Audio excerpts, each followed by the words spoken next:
everybody. Happy Tuesday. Is it Tuesday? I think so, right? Welcome to the webinar conversation tonight, Raising Brains, Exploring Parents' Role in Growth and Development. Super excited to be here. Usually Casey's here, but I'm filling in for him this evening. Tonight we're really going to talk a little bit about the role that parents play in supporting the growth and development of their children. And so I'm Samantha Feynman. I'm the director at New Frontiers. We're really happy to have Dr. Sarah Allen with us tonight, neuropsychologist, parent coach, author, and founder of the Little Brain Master Parenting Program. Sarah, thank you for joining us. Really nice to do this with you. And also my good friend and colleague, Leslie Hayes, who's one of our administrators and coordinators at New Frontiers. Leslie, thank you for joining us tonight. You know, I think I made the connection before and I was really excited about it. Not only, you know, are we three strong, independent, you know, smart professional women in the field, but we're also parents ourselves. So we're very used to being able to wear both of those hats, right? Wear that professional's hat, give advice to our own clients and their families, but also wear the parent hat ourselves and try to navigate the world of parenthood with our own children. I myself have a 13-year-old daughter in 8th grade and a 10-year-old son in 5th grade. Sarah, how about you? I have a 9-year-old and 11-year-old, 9-year-old boy and 11-year-old girl. So I have 4th and 6th grade. There you go. Leslie, sound familiar? Yes, it's familiar. I have an 11-year-old boy who's in 6th grade and an almost 9-year-old son who's in 4th grade.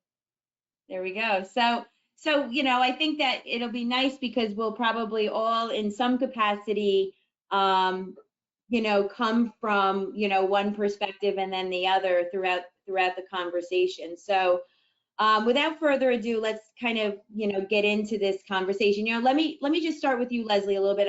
You know, when we talk about those different hats, you know, what would you say are the different hats that parents wear while raising children?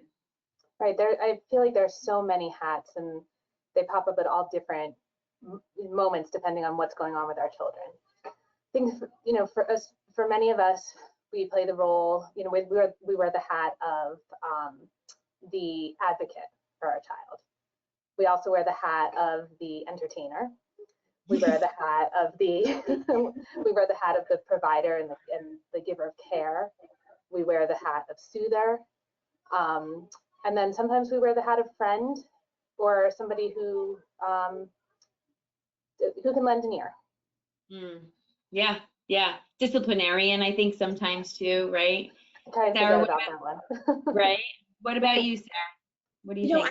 I think this question is, you can think of this in so many different ways. You know, sometimes I think about the hats that I wear in general as I'm a mom, you know, like I'm a partner, you know, in a relationship. I'm like you said, business person, I'm a clinician, I'm a mom, you know, even sometimes during the day, I think about all the different roles that I've had to play that day, you know, waking my kids up, getting them to school, going to visit a school to do an observation and consultation for a kid, you know, answering some texts to support my partner in our relationship, you know, and then grabbing them, going to the doctors as I'm picking up calls to help people with my parenting program.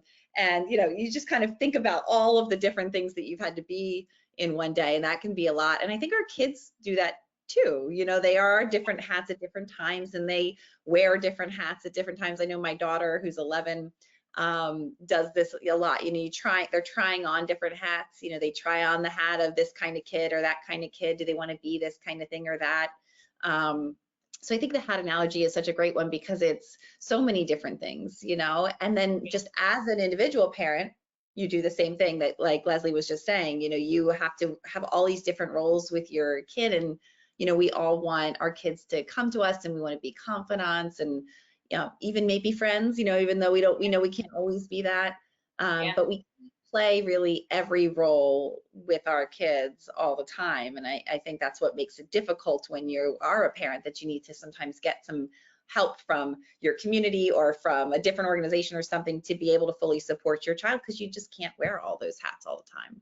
There could Yeah, be and fatigue. sometimes it's true. And sometimes they, we want to wear a hat they don't want us to, right? Especially as they get older, and that kind of, our role kind of changes, and sometimes we don't want that to happen. Before I forget, I do want to just mention, not to change the subject, but for the audience out there, please submit any questions that you have for us into the question box, because we'd love to take questions as we go along through this conversation. And answer any types of things that are on your mind. So please utilize the question in the question box for anything that you'd like us to kind of go over or review. But yeah, the different hats, they're just they go on and on and on. Sarah, what are parental instincts? How would you define that concept of parental instincts?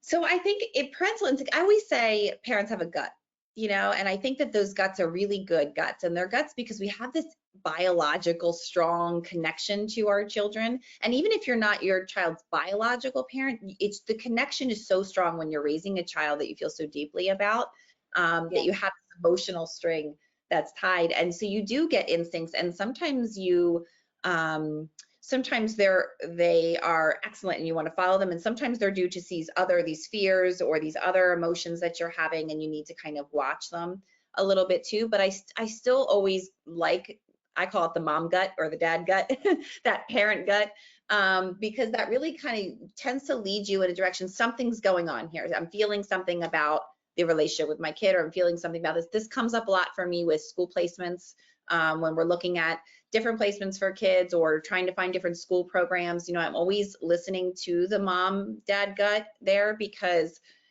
we want to make sure that all the pieces of the puzzle are connected for them. And being an outside person, the benefit I have is not being emotionally connected, so that I can help with the more objective things and make sure we have all the pieces of the program together. But you always want to listen to that gut too, because I feel like that also tells you the emotional impact and the emotional side. And so sometimes I like this place for a good reason. Sometimes I like this place for not such a good reason, but it's important to pay attention to it. So I feel like that gut is that really strong connection you have with the child that you're raising, that really helps to inform parenting. The problem is you have to know how to decipher it. Yeah, absolutely. Well, interesting that you say that, because it makes me think of, just from my own personal experiences and the work that we do with our clients and our families, is that parental instinct and that hat of protector, right? Yeah. Like those two, that intersection of instinct and hat of protector is so strong as a parent. And I always tell families, I'm really good at what I do, but not with my own children. Because when it's your own children, it's just not the same. It doesn't work the same way, right? So I can coach our clients, but I have a very difficult time coaching my own children. And I think it's because of that underlying concept of, my role is not to coach them, my role is to protect them, make them happy, make them safe, make sure that, they have everything they need, not to back off, but to hover and want to take care of everything so that they're safe, right? Yeah, and I can give you just a little insight from so I talk about this in my book as a dream team. You want to have a dream team around you, because everybody needs that person that can step outside of that emotion and help to kind of guide your thinking a little bit more. And, you talk about to go in and grab, and we do want to do that, but we also want to build independent, successful brains, right? That's what we all do to help the parents that we support try to learn how to do that more independently. But yeah, I mean, it definitely hits home for me. When I first started trying to have children, I actually lost 3 kids before I had mine. So, my first son only lived about an hour. Then I got pregnant with twins shortly after that. I had another son born, only lives an hour, and then a few days later, my third son born an hour, and lived an hour. And so when you hold those babies in your arms and you see them take that last breath like that, that's going to have an impact not just on you, but also on the way that you parent. And I'm noticing this more and more as my kids get older. You have, especially because I lost 3 boys, I have a boy and a girl now. So with my boy, I call it swallowing the fear. You kind of like take it and you just kind of have to pull it back down. So when he asks to go to a friend's house, You know, my instinct is like, oh, please come here and don't move. I just want to hug you. But I have Right. to stop and put that in one box and think about, okay, what can I do? What's good for him? And for me, it's little brains, right? That's what I talk about a lot. So, you know, what does this little brain need? What can I teach this little brain? And it is about being independent and growing skills and calling me when he gets there and building responsibility. And so that's a good choice for him, even when that fear gets a hold of me. And I think that that's, you know, that's something that I watch myself, and that's something I need help with sometimes too, you know, with your own kids. You just, you know, they have that way about, you know, that connection with them. And that's that concept of mindful parenting, right? Like just taking yourself outside of the box and, you know, paying attention to what you're doing to make sure that you're giving them what they need to eventually be independent, you know, thriving, happy, you know, young adults. And it's, you know, focused around a lot around the work that we do. And, you know, Leslie, I know that you, being a coordinator, you deal a lot with both the clients directly, but also with parents, right? So what do you tell parents, you know, when they're wearing that hat of coach? You know, how does that go against that normal parental instinct, and what kind of advice do you give them? Right. And I think one of the things that is tricky for parents when they are trying to wear the hat of coach is that they want to, in order to protect, they want to tell their children what to do. They want to say to them, you know, you need to do X because I see that you're failing X class. And so we want, you know, and that's every intent to help their kid do the right thing. I think the advice that I give parents in that is, as coaches, that goes against like the parent. Our job goes against the parenting instinct in that way, because we don't tell clients what to do. We try to have them think about what it is that's good for them to do and what steps they need to take to make sure that they're not failing X class. And that's harder for parents to do, to step back and just say, oh, you know, okay, I see that you're struggling. What can I do to help? As opposed to, these are the things that you need to do in order to make the situation better.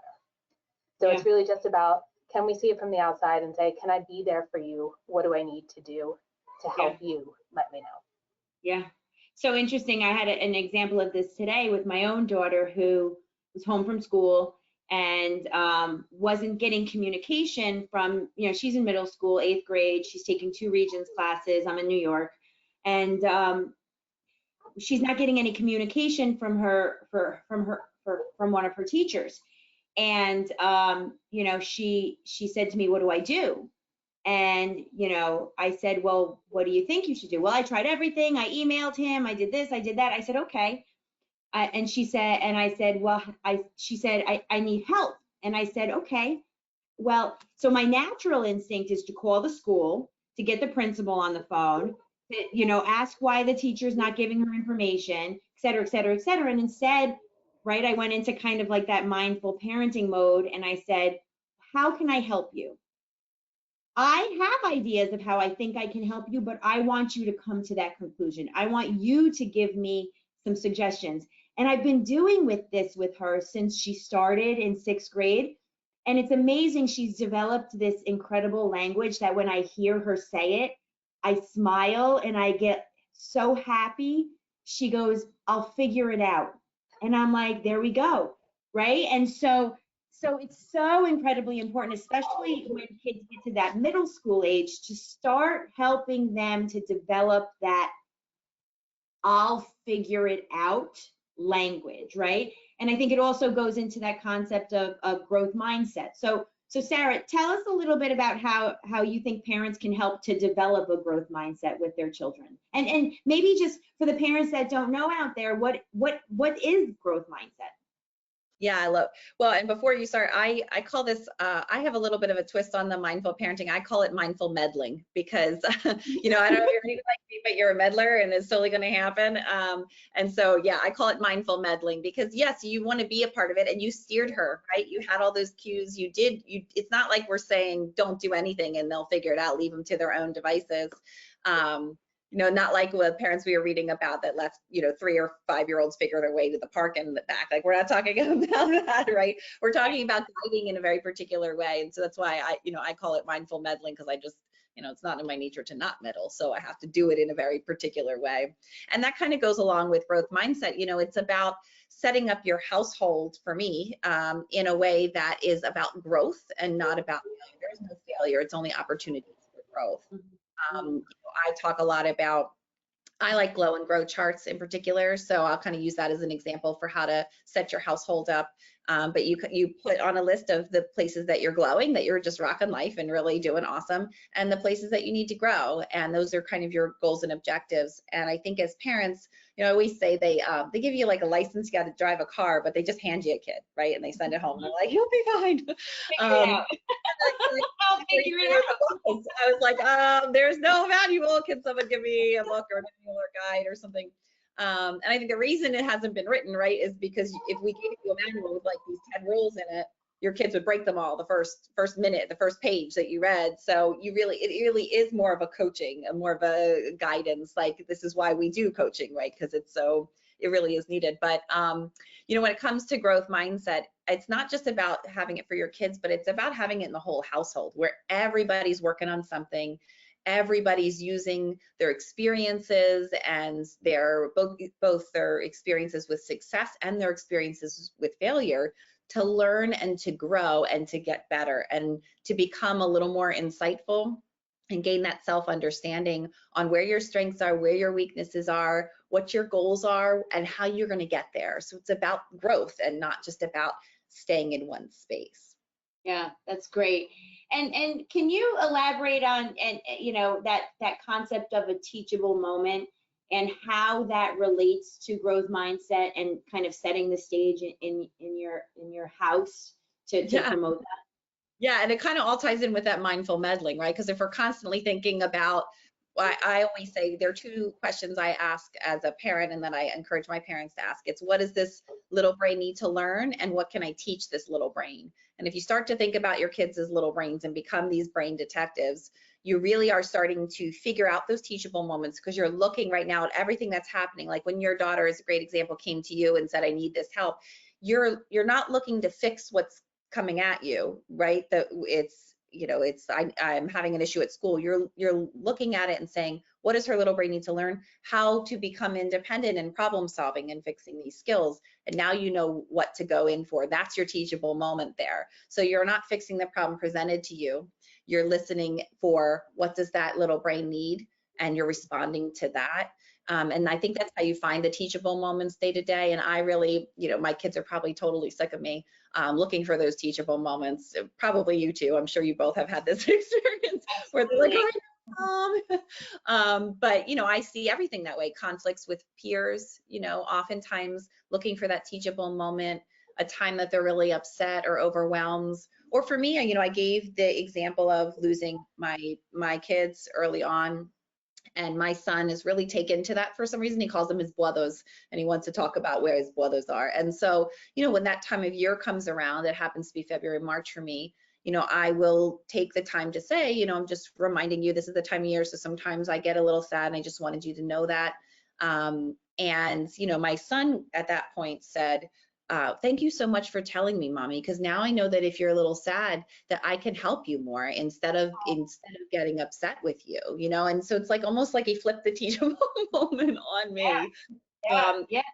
But also think about the social emotional impact that has on him, and the emotional intelligence that you're giving him the opportunity to develop at such a young age. That when we go 10, 15, 20 years into the future, those are the soft skills that are so incredibly important to be able to be successful, to work on a team, to have a solid relationship with friends and partners and things like that. So what an amazing example, but also a beautiful gift that you can give your children with those types of moments.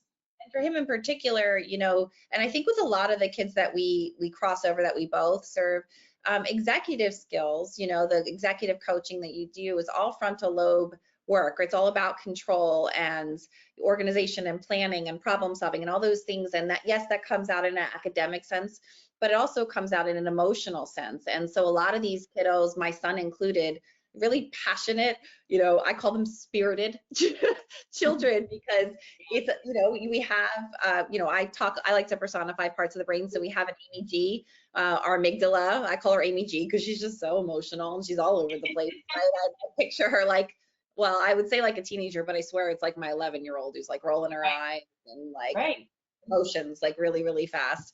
That's our Amy G. And then you have the frontal lobe, who I like to call Franny, and I picture her like a secretary in the school. She's the one doing everything, and the school kind of doesn't run really well when she's not there. The principal thinks it's him or her, but it's really the secretary. And so we have Franny and Amy G. And Franny's going to be controlling all of this emotion. And so when we're working in these executive skills, we also work on these emotional control skills. And Franny does both. So when one's going, the other one can't go. So when it's just like test taking, right? You go to take a test. If you're really anxious about it, you can't take the test and be anxious at the same time. You have to work through one of those first. And so my son, really spirited boy, had a lot of trouble controlling his emotions when he was younger. And we have, like what you heard, that story I just told you is work over a bunch of years to help him first kind of identify those emotions, figure out how to talk about them and communicate them, and eventually start to manage them using all these teachable moments that we're talking about. Is just every time something comes up, using that moment to be able to shape a portion of that. And I love the concept that of teaching that at a young age, because so many adults that I know don't make that connection between anxiety, stress, sadness, and how it affects their productivity, right? And so to be able to teach that at a young age, and then teach coping mechanisms and coping strategies to handle those situations, you're helping to set children up to be efficient, more productive young adults, because they're making that connection and understanding. I say a lot of times, with some of our clients that have anxiety disorders, depression, whatever, any sort of, mental health challenges, sometimes they don't make that mind-body connection. Mm-hmm. And so they'll get overly stressed at school or work, and and the first thing they'll say is, I don't feel well, I have a stomach ache, I think I'm sick, I can't come in today, I can't go to work, I can't go to class. And it's really that anxiety taking over, but they don't make the connection that the anxiety is causing the stomach ache and not feeling with. They really don't think that they think that they have a cold or are coming down with something. So to be able to teach that at a young age, and teach them proactive strategies to manage it, is really it's so incredibly important. So style of parenting too. I think that's why we found so much success in that combination of, yes, working on executive skills, but also working on the approach that you take as parents. Because as parents, we learned we're teachers over the pandemic too. I think just the amount of time we spent with our kids that we usually had them in school, we realized how much they learn and model from the people around them. And so we really have to shift up and use brain science to start thinking about things a little bit differently, so that we can fully support our kids in building those skills up, because there's layers to the success I just told you about with my son, and that you've had with your daughter. And those are things that are built up over time, and that takes a parent who's constantly on the lookout for these certain things, and you can really boost the success of your kids by tackling all of those things at once. Yeah, absolutely. And I like how you talk about that concept of, it's like layers, right? It's a learning, there's definitely a learning curve there. We can talk about all these wonderful strategies and, kind of setting ourselves up for success. But, Leslie and I were having a conversation prior to the webinar starting that, and I think I started the conversation by saying, you know what, we make a commitment to be the best parents that we can be, and we just always end up screwing up somehow. something goes wrong. So Leslie, you know, is there a right answer on parenting? Like, is there a right and wrong way? So I think there are some ways that we know, research-based that can be detrimental to our children, and those are more, more clear. But I think in terms of having a right or wrong way to parent, that's a lot more in a shade of gray. I think a lot of it's based on your individual child. Every kid has different needs, and you have to learn to meet your kids where they are. And as a parent who's trying to build their children's executive skills, you really have to look at what is it that they, like Sarah was saying before, like what are their areas that they're good at, and what are the areas that they need to work on. Because I will tell you, my two children are very different, and they have certain strengths, and they, like my 11-year-old, he remembers to do his homework every night. He doesn't need help remembering that, but he forgets to put it in his backpack every single night without fail. My 8-year-old knows where everything is and puts it away, but he has a lot of trouble when he gets frustrated sometimes when he's doing his homework if the directions aren't clear. And those are just very simple examples, but different approaches for each of them. Right? They don't need the same thing. So I don't think there is by any stretch of the imagination a right way to parent. I really do think it's being in tune with your children and understanding what they need and how you can support them. Yeah. And so, and I think it really goes into that concept of adaptability, right? And so adapting kind of to what our children need and who they are, but also adapting to the changing world for us and not being too hard on ourselves. Like, we're going to make mistakes and we're going to handle things in ways we don't necessarily want to handle them. And we are going to micromanage every once in a while and then step back and say, oh, why did I do that, right? And so, that role of adaptability in parenting, just adapting to what they bring to the table, but also adapting to it being a learning curve for ourselves as well, I think is really important. I think those are all teachable moments.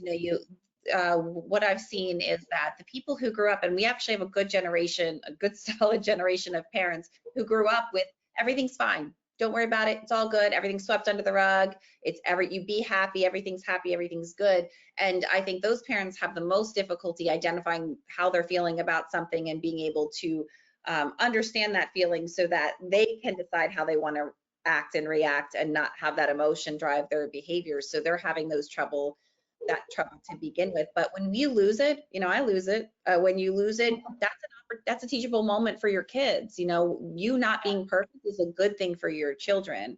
And I think that anytime somebody asks me, am I a good parent? I said, if you wouldn't be asking, yes, because you don't ask that question if you're a bad parent, So you're asking and you're constantly trying to seek information and learn and do better. You're modeling that for your kids. You're finding those teachable moments, and that's good. I think also recognizing how you grew up and what are those biases that you might have, because they're very unconscious. A lot of the biases, you know what you were exposed to and what you were familiar with. And so taking the time to understand what parenting style you grew up with and what you want to do, that allows you to shift. A lot of times people say, I don't want to do it the way my parent did it, right? Or my mom did it. And I think that you can't make the good shifts, keep the ones you like and make the good shifts without an understanding of what that parenting style was and how you want to shift it. And that's how you develop your own individual kind of parent guide for each kid. Like you said, Leslie, like they're all going to be different. You never get one that's, two that are the same, but you'll be able to tailor it because you'll have this understanding of your parenting style, where you want to go, what your goals are for each kid, and, the approaches that you can use, in my case, backed from, the science of the brain to be able to help to guide them. Again, doesn't mean you're perfect. It means that you can use every quote failure as a teachable moment, and that's going to bring you all forward and closer together too.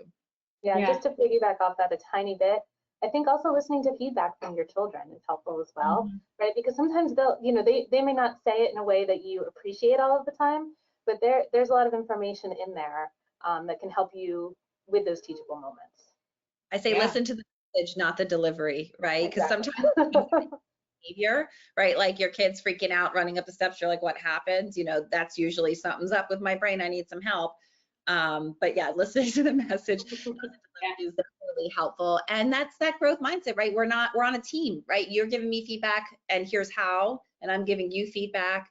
Because if you just model that kind of, I'm the authority and this is what it is, and you don't take any, then you're not modeling what you'd like them to absorb either. Absolutely. Yeah, that's great. So when it comes to Sarah, this concept of codependency, what is codependency, and how can parents avoid developing these types of relationships? I think that comes when you're not mindfully meddling. When you leave out the mindful part, you're kind of just meddling. And listen, the idea of being connected to your kids, I think we all support, we get that, we value that. We're passionate about our kids too. So we're not telling people don't have emotions about your kids, don't get involved in their lives, and don't be their confidant, don't be their partner. We want that. But codependency is something where they can't do something without you. And that's the problem, or that we're not pushing them up to be able to be independent, and also us be independent. So we want to have, separate lives that help to support each other, not have us both of our behaviors be set where we're dependent on the other person. So is that like that concept of like a helicopter parent, or what was the new term now is like there's snow, which I'm excited.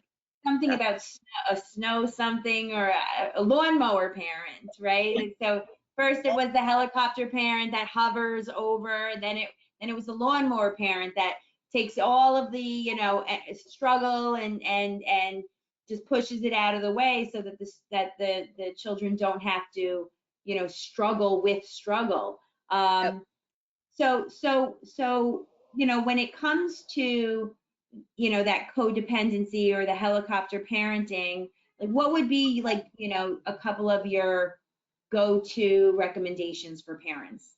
Yeah, so I actually write about this I write about helicopter parenting in the beginning of my book as an example. So it's funny you said that, but yes, I think that the issue is we don't want to overdo. Extremes are bad, right? In general, in life. That's like, I have brain rule, life rules in my book. That's another one. Extremes are bad. So we always want to stay kind of in the middle. And I think when it comes to this kind of parenting, it is, what is this, asking those questions. What does this little brain need to learn? What can I teach this little brain? And when you do that, now you're having these goals, like Leslie kind of talked about. You have some understanding of what your kids need to work on. You have those targets. So then when you're responding to them, you're going to maybe like, let's use the example, Leslie, of your one of your children not being able to get the homework in the bag, right? We're not going to make him unsuccessful and not get the homework in the bag. We want that. We're going to cue, hey, is there something that we need to do before the end of the night? Did you check everything that you needed to do? Okay. And in the beginning, it's going to be a lot of cues, right? Okay, well, I see your homework on the desk. Is there something you need to do with that? You need to put your homework in your bag. Let's put your homework in your bag. Let's put your bag by the door, right? And then over time, what you do is reduce those cues so that he becomes more independent. So we're really working on him doing it himself. And by doing that reflective questioning style, which is what I would call that, you're able to start to build his ability to do that on his own, instead of the alternative, like you were mentioning, and wanting to kind of go in and just put the homework in the bag and get it in. That's not that long-term solution. So asking those questions, what does this little brain need to learn? What can I teach this little brain? Allows you to start to focus on that skill you want to build, using reflective questioning as a style for teaching that skill, and then adding reinforcement, right? Everybody likes a good reinforcement. I'm always like, if I finish this report, I can go get my nails done. That kind of concept. Something gets done. So adding something good for him towards the end to jumpstart the behavior, because it won't maintain it. We don't want to keep it forever, but to jumpstart and say, hey, you get your home. Once we taught the skill and we did it, get your homework in your bag independently. 3 out of 5 days, we're going to get some ice cream this weekend. And then 5 out of 5 days, we'll go do that other fun activity that you wanted to do. And then if we do it right, we also say things like, I'm really proud of you. Like, you got your homework in all by yourself. I bet your teacher was excited about that too. I bet that felt really good for you. So now I'm pairing that reinforcement with an internal feeling, and when you do that, then it starts to shift internal. So we've asked questions, done the reflective questioning style, and we've added a reinforcement, but the key is to make that reinforcement something that you pair with this internal feeling. And then that's what's going to maintain the behavior. Now we don't need to go for ice cream. We don't need to do a fun activity because we built skill up. And I'm so happy you brought that up, because it makes me think of an example from my own kids that this reinforcement turned into an actual positive habit. My thing this year was getting them up for school in the morning and going to bed at night was awful last year. It was a struggle to get them in bed. It was a struggle to get them up in the morning. I mean, with my daughter and the crying, especially going to middle school, she has to be there early. And so I committed to that not happening this year. And the goal was that they would set their own alarms, get in bed at a reasonable hour, and then get themselves up in the morning. And so I instilled a small allowance around getting yourself to bed at night and getting yourself up with an alarm in the morning. And, I said, look, I get paid to go to work because I'm an employee of an organization. Your job is to become an adult. And so, I'm gonna give you some chores to do to help you to become a successful adult. And one of those things is you have to get yourself up in the morning and get yourself dressed. So very interesting. I put the ball in their court. Every time that you get up, every time you go to bed at night, you get $1 at a proper time. Anytime you wake up in the morning on your own, you get $1. And the ball was in their court to tell me that it happened.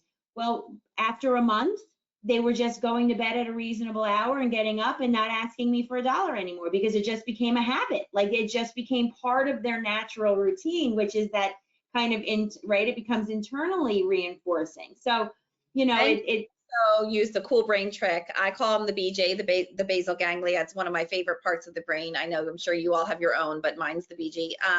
And so like, things like riding a bike, anything that's routine, like going to bed, getting up at the same time, or when you drive, you probably don't even know how you got there because you're so used to driving. It's that part of the brain, and it's the best intervention trick ever, because when you make something a routine, when you use the BG, which, by the way, I picture him like a bee. I don't know why. He's a bumblebee with like a wrapper chain, because I don't know. But anyway, so he's in charge of that kind of thing. So you pulled everything out of Franny's way. Franny's not involved anymore. It's just the BG, and that's great, because now Franny's all filled up for, hey, can I put that stuff in the bag that I need to get, or is there something I need to do tomorrow, or what can I do this morning to really get moving? So you actually used a cool brain trick by moving the stuff out of Franny's way and giving it to the BG too. So you have like a whole bunch of fun examples all in one place. And you also taught the skill too, right? You didn't just say you get up, you get $1. That would have failed. You said, you talked about alarms, and how can you do this? And you gave them enough of this. Why it's important, right? Yeah, and why it's important, and why you need to get a certain amount of sleep every night, and how does your, I love to use the analogy. I think I read it in an article one time. Kids love to stay up late, and then they're exhausted at school. And I love to teach kids about how, your sleep is a dishwasher for your brain. Your brain gets dirty from thinking and working and, doing its job all day long. And the only time it gets clean is when you sleep. And if you don't sleep, you can't, your brain doesn't have time to get prepared for the next day, and you're going to be groggy, and you're going to be tired, and you're going to get sick, and it's not, you're not going to be productive. And they love that visual analogy of, like, when I go to sleep, it's like a time for my brain to get like clean. Too, actually, which is really cool. So your brain sits inside the skull and cerebral spinal fluid, and we used to think it just shut off, right? Yeah. And then rat studies, and we realized it's actually more active. That fluid circulates more, so it is cleaning the debris out of your extracellular space and really getting you ready to go. It's like cleaning your desk off. When your desk is clean, don't look at mine. You can't see it, but if it was clean, that would be a thing too. So yeah, it's such a good analogy, because it's so true. As see, I don't picture the washing machine. I picture the brain with cerebral spinal fluid moving around, but other people.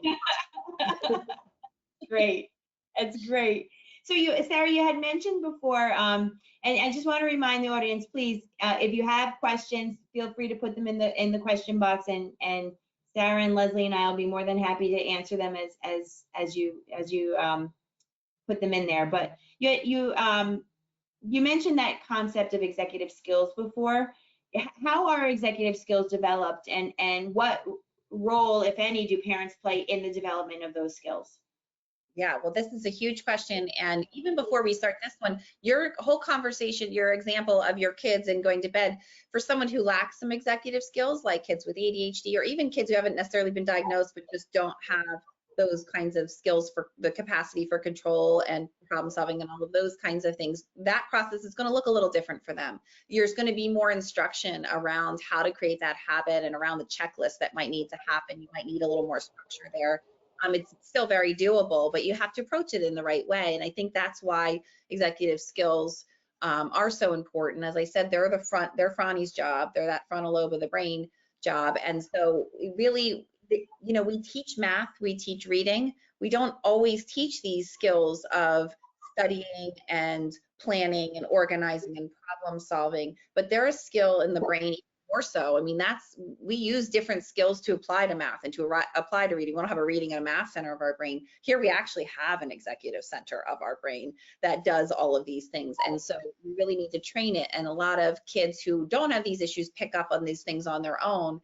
But as parents, we can really we really play a huge role in this. So if you're naturally organized, I'm not. If you plan, I have a planner, but I'm not naturally organized. I don't make the lists and things like that. That would probably be really helpful to me.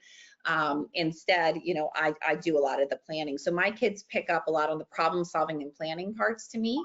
And they could probably use some help with organization. But this is why we have a dream team, right? Because I have, you know, their aunt is excellent with these things. So they're picking up some of that from them and some of this from me. So we really do need to teach those things, and we do inherently. It's just that sometimes we don't realize that that's what we're doing, you know. And I think, again, the pandemic really taught us this, because teachers would be responsible for this. Some were really great at it and would give some good parameters and kind of teach kids how to study. I said that because that's a really great executive skill in itself, breaking down content, spanning it over a course of time, trying to figure out what information you know and you don't know, and how to answer those questions, how to figure out how to find the information you don't know, is problem solving. A lot of this happened in school. When all of that was pulled away and we had remote learning, it became really apparent that these are the skills that our kids learn in school that we need to teach a bit at home too. Like you said, you know, someone not getting back to them for an answer. That happened with my son very early on in remote learning. It was, I don't know how to find something, you know, and I did the same thing. How could you figure that out? Where could you go? And I did that because once he figured out how to solve that problem, for the rest of the pandemic, he was able to solve more of his problems on his own. So these are these frontal control skills. They don't fully develop in the brain till early 20s, and we're seeing even later than that. And so what we're really trying to do is help kids learn. It takes more brain power, by the way, to control and to organize and to plan than to not. That's why we give kids with ADHD stimulants. So like, why would we stimulate a kid that's running around and can't control their thoughts? Well, we do that because we need more dopamine, and more dopamine, more of the neurotransmitter that goes to the front of the brain, more of that brain chemical is helpful in holding back. We need more to hold back, not less. And so we really need to build up those skills and teach those skills in those particular ways. I'm sure Leslie has some great ideas on this too. Yeah, I was going to ask Leslie. Leslie, talk about that concept of asking questions and why it's so important, you know, in the development of executive skills. Yeah, so I think there's you know, as parents, we want to, like I mentioned before, we want to tell our children what to do when they're doing something that maybe, you know, may cause them a problem, right? So with my son, I want to tell him to put his homework in his backpack every single night when I see it, right? But when I do that, he's not building any skill. When I ask a question, he's got to stop and think for a minute, and he's got to sort it out in his brain, right? And he might not have an answer, especially if this is something new. So I might say, if I say to him, well, you know, what do you need to do right now? There's something I think that you're missing. What do you need to do? And he has no idea. Then I might have to ask additional questions. Okay, I see something on the table that doesn't belong there. What is it? And as I'm doing that, as I'm asking those questions, he's processing it in his brain and saying, okay, what is it that I need to figure out right now? There's something here that I do need to figure out, clearly, because mom's not telling me what to do. So now I have to think about it. And as he thinks, he's flexing what we call like those executive skill muscles, those brain muscles, right? And he is going to need a little bit more, you know, for new skills, for any child, for new skills, they're going to need a little bit more questioning. They're going to need a little bit more suggestions sometimes, right? Because they may say to you, if you say to them, well, what can you do? They may say to you, I don't know. Right? And then you may say, okay, well, I have some suggestions. Would you like to hear them? And sometimes they'll say, you know what? No, I don't want to hear them. And like Samantha's daughter, they'll go figure it out, right? But other times they'd be like, yeah, I think I need a few suggestions. And then the next time it happens, you can ask them, and they say, when you say, okay, so what do you do now? And they say, I don't know. Think back to the last time this happened. Do you remember some of those suggestions? Which one could you use right now? Right? It's sort of like when a child spills their drink, right? For the first time when they're young, they spill the drink. Our first instinct is to go over there and clean it up, right? We know if we do that, then that's going to become the habit that they're going to expect us to clean it up, and they're never going to learn how to clean up spilled milk. So when we say to them the first time, oh, you spilled your milk. Okay, what do you need to do? And they look at you like, I don't know what I need to do. I have no idea, right? You can say to them, okay, well, what do I do when I spill milk? That's great. Yeah. Yeah. What do I do? And if they're still confused, then you can say, okay, well, I can, you know, do you need a few hints? Right. Right. Right. And then they can go and you can go and give them the hints, and they'll figure out what they want to use. Yeah. And it's that scaffolding that's so important, right? Just layering in a little bit of support at a time, not giving too much where you're giving away the farm, but enough to hopefully at some point trigger, you know, kicking into problem solving mode. That's great. I have to say on the side, I definitely do this better with my older child than I do with my younger. It's like he definitely has second child syndrome, and I'm just like tired and just do everything for him. So this is definitely going to give me a lot of food for thought for doing things differently with my son, because he's getting to an age now where he's going to middle school next year, and I really need to get him ready for that. And I'm not really doing him any justice by, you know, just doing for him, because I'm exhausted from doing it, you know, the right way with the first one. Sarah, you were going to say something. It takes more time up front, you know, too, but you're actually building the connections in the brain. You're helping the brain connect, because what you're doing is you're finding the current learning and adding the new learning on top of it. So that's why it works, because it's a strategy that actually helps to connect the cells of the brain together. And so you're using brain science to build your kids' brains. I love the spilled juice kind of analogy, because I always give it with math. You know, you're going to teach math skills and start to build them up too. And I think that's important. I always say too, as a tip for parents who have a little more complicated executive skills that you're teaching, you always want to cue to the strategy. So what I mean by that is, if you're using a list, for example, like you need to do these 3 things to be able to, you know, have to clean your room, you have to get up, clean your room, and, you know, have breakfast or something like that. When you're cueing, you always want to ask questions that cue back to the strategy. The strategy in this case is making the list.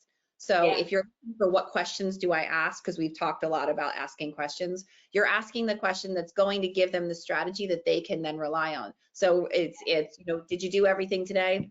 Well, I don't know. Well, how would you find out what you needed to do? Where do we look? Okay, well, we're going to look to list. What does the list say?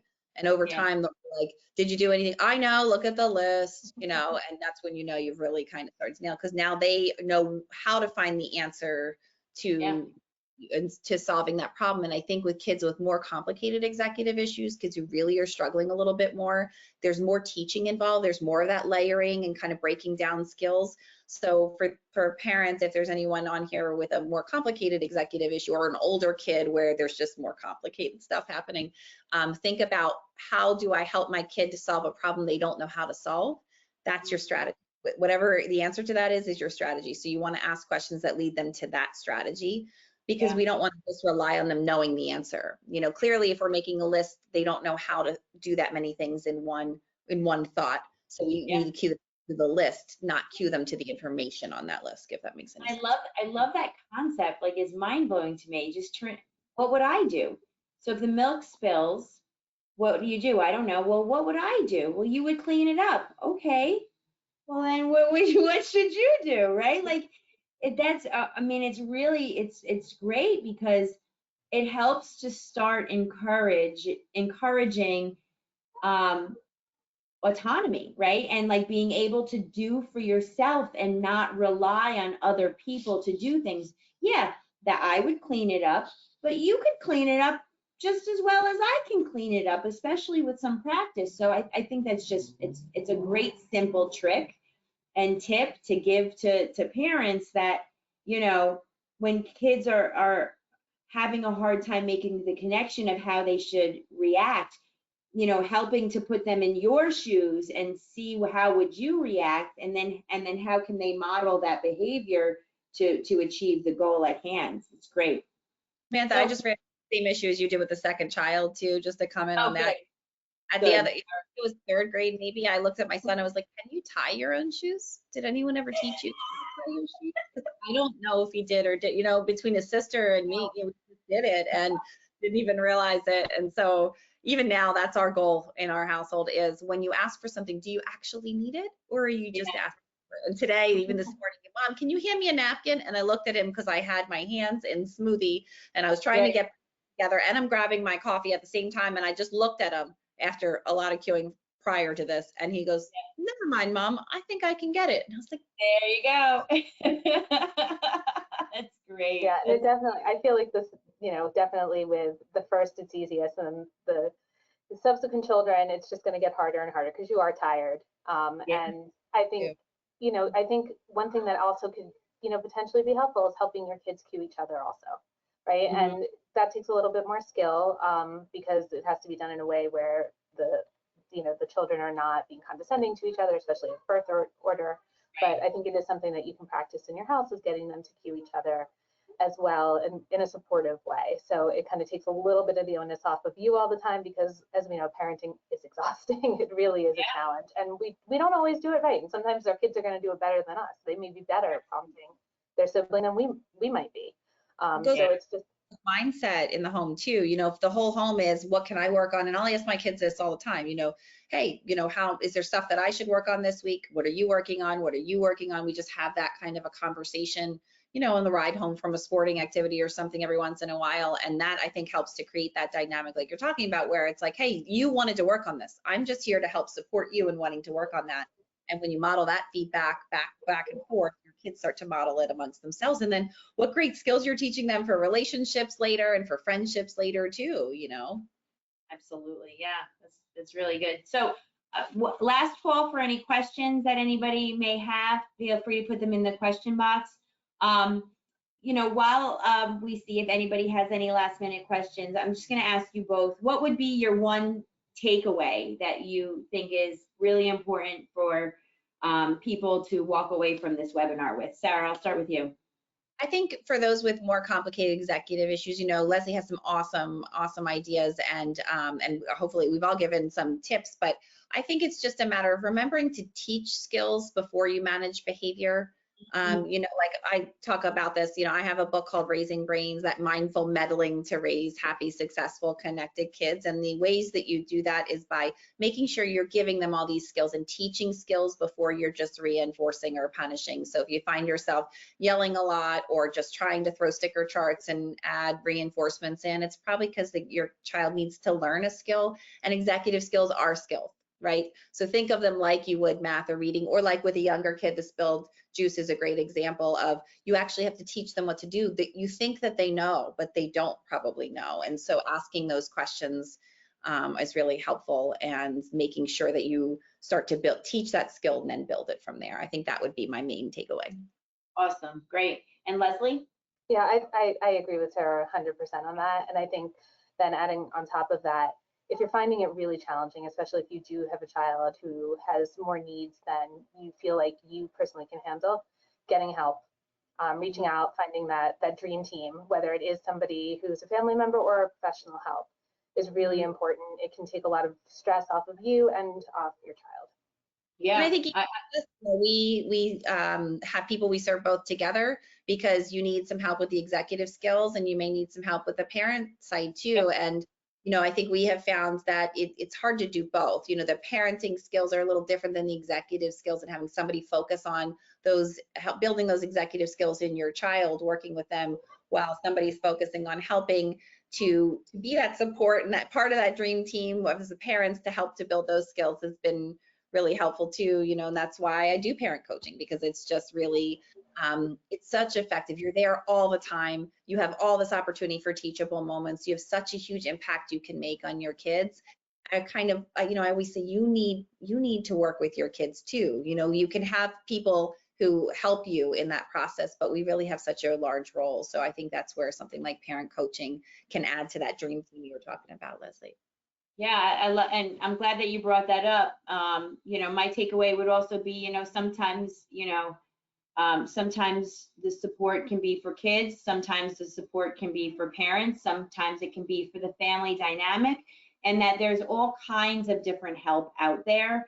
And so my takeaway would be, if you need help, let us know. And if we're not the right help, or Sarah, you guys aren't the right help, we always point families in the right direction of whatever they're looking for. We all have, a plethora of professional networks because we're in this field that we know of, and we're always here and happy to help. And so, my takeaway would be, if you need help, ask for it. And, there's people out there that can help you figure out what the best help is for you. So Sarah, anything else you want to share about your book or your website before we say goodbye? Sure. Yeah. In terms of getting help, like you said, we all have a great network. So I'm a pediatric neuropsychologist. So I do assessments for kids and my favorite is to go in and help with school programs and really translate those assessments to you see actual change in the classrooms instead of just writing reports and sending them out. So if you're having some of those issues, I'm happy to help you and happy to connect you with therapists or other people in the community that might be helpful for you. My website is brainbehaviorbridge.com. And you can find information in my book. Also, if anyone's interested in we talked about a bunch of those topics today. It's called Raising Brains. You can find it on that website or on Amazon, and just grab that book. And if you are interested in something like parent coaching, I do individual parent coaching. I also have a parent coaching course where you really get to have a good group of moms in there with you. And we found that to be really successful and really helpful too. So you can always reach out to me. And my email is Dr. Allen, DRALLEN @brainbehaviorbridge.com. Awesome. That's great. I just want to let you guys know, we just got a comment. Thank you, very valuable information. So thanks for your comment. Thank you guys for doing this. This was a lot of fun, really a lot of fun. And hopefully we'll get to do it again sometime. Yeah, I'm glad to be here. Thanks. All right, thanks guys. See you on the next one. Take care.